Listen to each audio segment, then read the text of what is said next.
I posted something on the community tab and I did explain why Xavi Hernandez might go back to the 2-3-5 formation, because based off the transfers that we have been wanting to complete in this summer, everything points to Xavi Hernandez wanting to use the 2-3-5 formation again, because a lot of these things that we have been hearing in regards to Kimmich, Bernardo Silva, and other players, a lot of it doesn't make any sense if we assume that we're going to go into the next season playing with a 4-3-3 or a 3-4-3. The only one that does make sense is the 2-3-5 formation, and I'm going to be explaining why I am saying that. So in regards to where we are at right now with all of our players, it says here, according to Alex Pindanel, that Barcelona's plan is to search for a top defensive pivot, a striker, a left back, and a left winger this summer. I know that it is getting very confusing because we have just talked about how Silva is going to be coming to Barcelona, but they're also looking for a left winger. Again, I don't know what Barcelona's plans are, but it seems like they want to bring in like 4 to 5 or maybe even 6 players. Alex Pindanel continues to say that Barcelona want a winger and have already contacted the agent of Dani Olmo, who is going to be playing as a left winger for us. He has a release clause of 60 million euros and Leipzig are not willing to reduce the 60 million euros. And so when I heard this, I'm like, okay, Dani Olmo could be a great signing, but I'm gonna assume that Bernardo Silva is going to be our main priority if we want to reinforce the attack. It will be Silva first, if not Dani Olmo. I don't see any type of future where Barcelona can say we're gonna get Dani Olmo and Bernardo Silva and at the same time get our priority, which is pivot player. So as for the pivot position, it says here, according to Alex Pindanel, that Kimmich is the desired top defensive pivot for Xavi Hernandez. Due to Kimmich being Xavi's main pick, the option of Onana is losing strength. Even Ferran Martinez stated Kimmich is the defensive pivot midfielder that is liked by the technical staff the most. Deco and Xavi have spoken and are clear that their number one priority is to finally, this time, strengthen this position with Kimmich. And then Ferran Correas, another reporter, also stated Kimmich has already previously spoken with Xavi and would be delighted over a potential Barcelona move. Barcelona sees the signing of Kimmich as a more feasible option than Zubimendi. So, like I've said, I know things are getting very confusing with the attack, right? Because we don't know if they're looking at Silva or Dani Olmo. Let's just assume, again, that it is Silva and Dani Olmo is the second option. And let's focus on including Silva and Kimmich into our starting 11 for the next season. What would that look like and how could it make a lot of sense? Because again, how do we see Kimmich as a lone pivot with Gundogan and Pedri? It just wouldn't make any sense because you don't have a lot of defensive coverage and it feels like it would be very unbalanced. Also keep in mind that we have heard no reports about Barcelona potentially selling Frankie de Jong in the summer, like at all. We haven't heard a single damn thing and we keep talking about getting this player and getting that player. To me, in my opinion, even though I'm not in Barcelona and I'm talking to the people, like I'm not one of those people that look at the finances of Barcelona, in my opinion, right? Because I have no context, I have no information in regards to what Barcelona can afford or not. But in my opinion, I feel like the only way we can pull off bringing in Silva, Kimmich, another left winger, another left back, or a striker is by letting go of our biggest player, which is Frankie de Jong, because Frankie de Jong brings the biggest funds. And he is also going to be releasing about 38 million euros from our wage bill. And you can fit so many players within that 38 million margin per year. But like I've said, I'm not somebody that works in Barcelona. I do not know the finances, nor do you. We don't know what Joan Laporta and Deco are going to be capable of in the summer. But nothing has been said about Frankie potentially being sold at all. So let's just, again, assume, okay? I'm not saying that this is going to happen. I'm not saying that this is for sure going to happen and that Frankie is for sure in the future plans of Barcelona. Let's just assume that Frankie does stay and that with the 100 million euro injection of Nike, with the Libero deal of 40 million euros, and with the other sales of other players like Oriol Romeo, Sergio Roberto, Inigo Martinez, let's assume that that is enough, that they don't need to sell Frankie de Jong to strengthen their squad, because it has also been reported that Barcelona are very, very close to going on to the 1-1 rule. They have even submitted the reports and financials to La Liga and they're waiting to hear what is La Liga going to say. La Liga can say something tomorrow and they say, okay, Barcelona is clear. Every time you do sell a player, you can bring in a brand new one. That is the position that Barcelona want to get, and I'm gonna again assume that it ends up happening because a lot of this does feel very fantasy, but maybe Barcelona is much more ahead than we expect them to be. So is Xavi Hernandez reverting to the 2-3-5 formation? I think that it could be, and it could possibly explain the reason why Xavi Hernandez wants Joshua Kimmich so much, is because he wants Kimmich in Cancelo's old role when he used to play as a right back and inverted himself as one of the midfielders on the pitch to be paired with Frankie and with Xavi. Like, really think about that, right? Because many have been saying Kimmich is a right back. He plays as a right back at Bayern Munich. How are you going to be using a right back to play as a pivot in Barcelona? It makes no sense, but this right here makes the most sense. You have Kimmich kind of interchanging between those two roles. Xavi Hernandez would literally be putting Kimmich in his most powerful preferred position. And we have Bernardo Silva as our right winger. I want us to notice something here, right? and I'm going to be separating this into two different parts. Notice how on the right side we have Silva, Gundogan, and Kimmich, and on the left side we have Rafinha, Cancelo, and Xavi. Let's focus on Silva, Gundogan, and Kimmich, right? This triangle. The type of triangle that this is, like I have said, it screams efficiency and it screams goal scoring opportunities. To have Silva, Gundogan, and Kimmich on the right flank creating and outplaying the opponent would be so beneficial for Barcelona and especially for Xavi Hernandez. That is going to be exactly what he is going to be looking for. You are literally going to be placing every player there, Gundogan, Kimmich, and Silva, in their most strongest position and also with the correct players. Like they're really going to be understanding one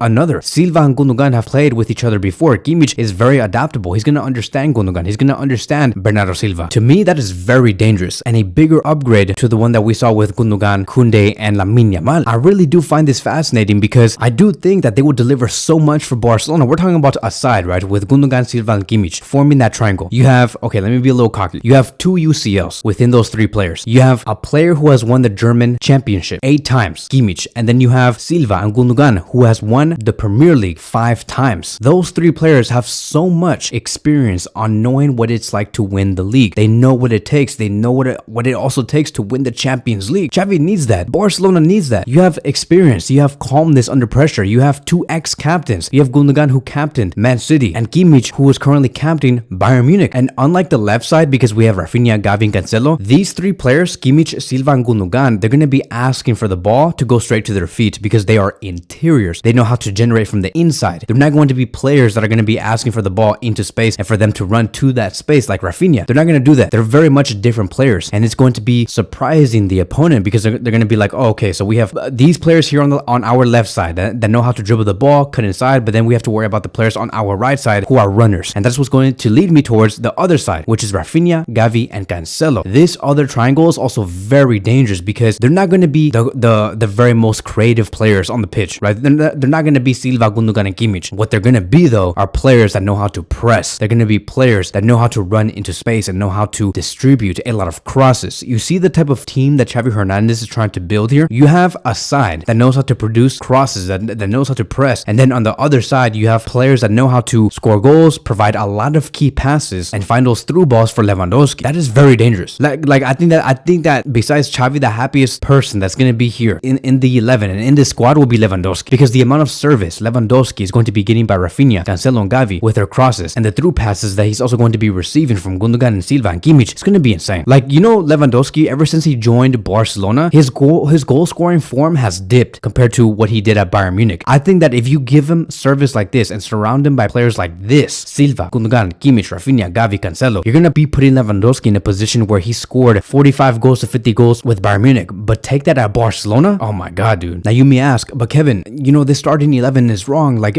don't forget about Pedri and Lamine Yamal. How can you forget about those 2 players? That's fine. Pedri and Yamal can rotate with Gundogan and Silva. You think Silva and Gundogan can play in every minute and in every game and do that twice a week? No, we need quality depth, and that is how you achieve quality depth. Can you imagine, like, outplaying the opponent with this starting 11, and then you bring in Pedri and Lamine Yamal later in the game? Like, the opponent is gonna be like, I hate this team. I hate Barcelona. What happened to the Barcelona that we saw in 2020 when they were much easier? Can you imagine that? Can you imagine in one game you have Pedri and Lamine Yamal starting, and then on the 65th minute you bring in Gundogan and Silva to just destroy the opponent? Like, of course Pedri and Lamine Yamal are going to be having roles. It is safer to have Pedri and Lamine Yamal take that step down in terms of minutes in order for them to not get into any potential injuries. We have talked about this multiple times. Why would you want to have Pedri and Lamine Yamal get all the minutes in the world, have no backup, and then potentially go into a very serious injury again? I don't want Yamal, who is our most talented player, to receive a 6 to 7 month injury at all. I'm tired of that. We have seen that multiple times with Xavi, Pedri, and Ansu. You want to do that to Yamal? Really? And so to me, this triangle, Silva, Kimmich, and Gundogan, they can take care of themselves very well and bring great results at Barcelona, and at the same time continue to give Yamal and Pedri some space to develop because they're young. You may also question, but Kevin, what about Kubarsi? Kubarsi was the one that added character in our defensive line. Of course, Kubarsi is also going to be having a role. Like, yes, I have Koundé and Araujo there, but remember, Koundé, Araujo, and Kubarsi together can't play every game. They can't do that, okay? Because like, if you play them in every game, eventually one's going to get injured, and we don't want that. Everybody needs proper rest times. Because of that, everybody's going to get the minutes that they do need, and a healthy amount of minutes. Just because Kubarsi is not in the starting 11, like on this paper, on this picture here, just because he's not on the 11 does not mean that he won't play at all. Like, I don't want to see Koundé in the next game after he just played 7 games in a row playing 90 minutes. minutes. I don't want to see Koundé. I don't want to see that. I want to see him play 3 games in a row where it's like 70 minutes and Kubarsi comes in. And then in the next game, you have Kubarsi play the full 90 minutes. I want stuff like that. Okay, because Kubarsi, what he just did over here in this season at the age of 17 years old is not normal. He cannot be playing that many amount of minutes. It's impossible because eventually it's going to lead towards something serious. Again, we have seen the game before. We have seen the story before. They're too young. They don't know their bodies. They don't know what they could take. And that is why these youngsters get through these frustrating injuries. And you're like, what the heck happened? I thought that because you're young, you can handle all the minutes. No, you don't know your cap. You do not know your limitations. A player at his age should not be playing 90 minutes per match 2 times a week. No. So Kubarsi can be rotating with Koundé and Araujo. Another debate that could be said is, oh, but Kevin,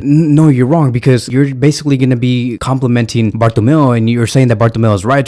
Because we're bringing out world-class talents into Barcelona and we're forgetting about the youngsters. No, I'm not saying that. I'm not saying that we're going to go back to whatever Bartomeu did back in 2017, 18, 19, and 20. I'm not saying that, we're going to bring in Coutinho, Griezmann, and Dembélé and forget about our youngsters. No, because when they brought in Coutinho, Griezmann, and Dembélé, their intention was to erase the youngsters and never even nurture the youngsters into the 11, as Coutinho and Griezmann and Dembélé do leave eventually. That was never their intentions. They said, okay, cool, we got Coutinho, Griezmann, and Dembélé, we have Paulinho, we have Malcolm, great. Let's look at our youngsters and let's see how we can profit off of those youngsters and just sell them because we'll be fine. We have Coutinho, Griezmann, Dembélé, we have these players, we'll be so fine, we'll be okay. We have Martin Braithwaite, El Fenomeno, we have Umtiti, we have Lenglet. How can we ever be not successful? How? Like, we're gonna be so successful. Let's just sell this youngster here, what's his name, Eric Garcia. Let's sell this youngster here, Xavi Simons, who cares, right? We nurture them, they're basically for free. Let's sell them for 25 million euros. We're gonna be rich. We're gonna be making €1 billion a year through our La Masia Academy. But no, that's not our intention. That's not how we roll now. What we are doing, right, is bringing in players like Silva, Kimmich, Gundogan, right, Lewandowski, these players, these veterans. We're bringing them to Barcelona because they fit at Barcelona, because they fit the style. Griezmann, Coutinho, and Dembélé did not fit our style. Maybe yes, Dembélé, but all the other players did not fit our style. There was no sporting project. Silva, Gundogan, and Kimmich does fit our style, and they're gonna give us a great 3 to 4 years. And throughout those 3 to 4 years, our intention is to grow Kubarsi, to grow Lamine, to grow Pedri, to grow Gavi, to grow Fermin Lopez, so we can slowly transition towards our next generation. Because let me tell you, what happened in the past season was not normal. For us to continue to bet on our youngsters day in, day out, we need players who are veterans, who are proven players that can give us great results. And so to me, I see this as a great winning team. Remember, in the 2-3-5 formation, think about it like this. You see that midline on the field, the midfield, you can see how it splits the attack and the defense. You have up top the 5 attackers, Silva, Gundogan, Rafinha, Cancelo, and Lewandowski. In the back, you have the 5-man defense, which is Gavi, Frankie, Kimmich, Koundé, and Araujo. It's enough defense. The only reason why we can even safely say the 2-3-5 formation is going to work is because Gavi will be there. It changes everything for us. Gavi will be that defensive destroyer alongside with Frankie and Kimmich. Remember how well it worked out for all of these players when we had Gavi, Frankie, and Joao Cancelo. The only reason why we moved away from that is because of point number 1, Gavi got injured, and point number 2, we got exposed at the back with Araujo and Koundé. And the reason why we got exposed at the back with Araujo and Koundé, or you can just say Koundé and Christensen, is because we did not press well, because we were very unorganized, we were not focused. It was a very much a different team compared to what we see today, because now we see ourselves much more mature, much more focused. We get demanded much better by Xavi Hernandez, but at that time when we were getting exposed, it was not good. I remember that game between Celta Vigo and Barcelona when Celta Vigo did visit Barcelona, and the way that Celta Vigo got their second goal was because we did not press well, because we were not focused, because we were so passive. On the 75th minute, we allowed Celta to play out from the back. We had no pressure, we were very unorganized, and it led towards us going on a 3 versus 2 situation. We had to defend with 2 players, which was only Koundé and Araujo, and we had to face 3 players. Koundé and Araujo were busy because they had to mark their man, and then you had another player, their third player, running against us. And like I have said, the reason why Barcelona failed in this is because,